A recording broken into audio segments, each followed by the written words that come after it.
तो विश्राम वन में किया। जब अर्धरात्रि हुई तो पुरोहित पंडित जी का पेट खराब हो गया, उन्हें डोलडाल जाने के लिए जाना पड़ा। कमंडलू लेकर के जब आगे को बढ़े तो उस वन में एक उजाला दिखाई दिया। उन्होंने वहां जाकर के देखा तो मांगल के गीत गाए जा रहे हैं, दावत हो रही है। पंडित जी ने पूछा, भैया रात के 12 बज रहे हैं, निर्जन वन में है, ये सब क्या है? आप लोग हो कौन? तो बोले, हम भूत और प्रेत हैं। कल हमारी छोरी को ब्याह है, इसलिए गीत गाए जा रहे हैं, दावत चल रही है। बारात कहां से आएगी? पंडित जी ने पूछा। आपके साथ आपके जो यजमान हैं, इनका पुत्र अधर्मी है, इसका कल प्राणांत होगा, वो भूत प्रेत बनेगा, उसी के साथ विवाह हो जाएगा। पंडित जी तो सुनकर के बड़े आश्चर्यचकित। जिनको वो गंगा स्नान कराने के लिए जा रहे, उनके साथ ऐसी घटना घटित होगी, आकर के इन्होंने यजमान को नहीं बताया। विश्राम किया, सुबह होते ही गंगा जी के ऊपर स्नान किया और गंगा जी के तट पर जब पहुंचे तो एक सामने से सांड दौड़ते हुए आया, रमाते हुए, जो कि बार बार अपने सींगों से भूमि को खोदते हुए आ रहा है। और उसे देख करके उधर भागने लगे। वो बिजार सांड दौड़ा और यजमान के पुत्र के पेट में जाकर के सींग मार दिया, जिससे तत्काल प्राणांत हो गया। यजमान को केन प्रकारेण समझाया, स्नान करा करके तिलांजलि दिला करके वापस आए। अब पंडित जी ने विचार किया कि शादी को देखना चाहिए। उसी जगह फिर रुके। रात की जैसे 12 बजे तो उसी स्थान पर गए तो जाके देखा कि सभी रुदन कर रहे हैं, रो रहे हैं। पंडित जी ने पूछा, भैया क्यों रो रहे हो?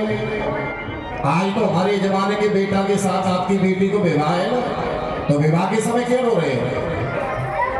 भूत प्रेत बोले, महाराज रुदन हम इसलिए कर रहे हैं, रो इसलिए रहे हैं कि जो तुम्हारे यजमान का पुत्र दुराचारी था, उसकी सदगति हो गई। सदगति कैसे हुई? कि जिस सांड ने पेट में सींग मारा, उस सांड के सींग में गंगा जी की रज मिट्टी लगी हुई थी, और वो रज का जब स्पर्श हुआ तो उसके जन्म जन्मांतरों के पाप जल करके भस्म हो गए और उसकी सदगति हो गई।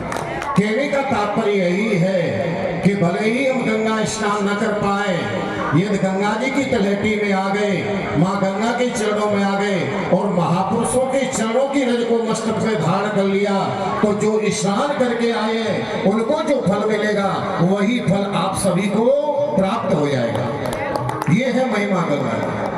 तो इसलिए ये न विचार करें कि आज हमने साई स्नान नहीं कर पाए। सबसे उत्तम, सबसे श्रेष्ठ, सबसे सर्वोपरि जो स्नान है वो केवल महापुरुषों की चरण रज का स्नान है।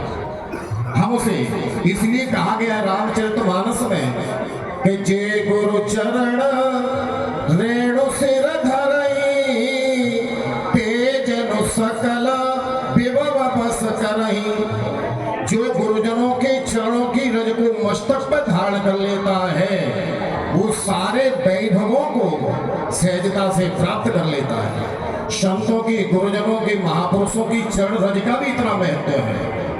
हम जीवन में कुछ भी न कर पाए, यदि महापुरुषों की, संतों की चरण रज को हम मस्तक पर धारण करते रहेंगे तो उसी से हमारा उद्धार हो जाता है। इस भव सागर को सहजता से पार कर जाते हैं। तो आज केवल महाराज श्री के साथ में हम आप सभी ने भी साई स्नान किया। ठाकुर जी आपके ऊपर कृपा करें, आपके चरण कमलों में आपके सभी की मन बुद्धि आदि इंद्रियां महापुरुषों के, गुरुजनों के चरणों में लगी रहे। इसी प्रकार से हमेशा सद्मार्ग से लगे रहे, सद्मार्ग करते रहे। आपकी मति बुद्धि भी गुरुजनों के चरणों में और भगवान के चरणों में हमेशा लगी रहे। यही हमारे गुरुजनों की तरफ से आप सभी को शुभ आशीष है, शुभ आशीर्वाद है। बोले गंगा मैया